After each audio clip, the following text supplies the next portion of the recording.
Hi viewers, இது Banu ஆர்கானிக்கான Tamil channel. நான் உங்கள் பானு. நீங்கள் பார்த்துட்ருக்கிறது என்னோட எலுமிச்சை மரம்.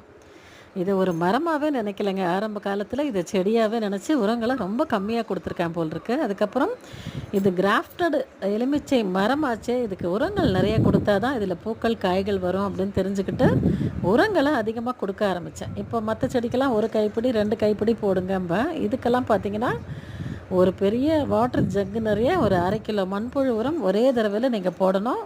அதே மாதிரி ஆட்டு மாட்டு சாணம் எருவாக இருந்தாலும் இந்த குப்பை அள்ளுற மரம்லாம் இருக்குது பாருங்கள், அதால் 2 மரம் உரம் தாராளமாக நீங்கள் வேறு பகுதியில் போட்டு விடுங்க. அப்புறம் உயிர் உரங்கள் சொல்லுவோம் பார்த்தீங்களா, 5 விதமான உயிர் உரங்கள். அதில் ஏதாவது ஒரு 2 கிடச்சா கூட போகிறோம் உங்களுக்கு.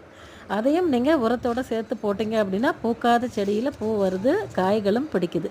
இப்போ எனக்கு எக்கச்சக்கமாக காய்கள் வச்சுருக்கு. ஓகே வியூவர்ஸ், நம்ம பானு ஆர்கானிக் கார்டன் சேனலை லைக் பண்ணி, ஷேர் பண்ணி, சப்ஸ்கிரைப் பண்ணிக்கோங்க.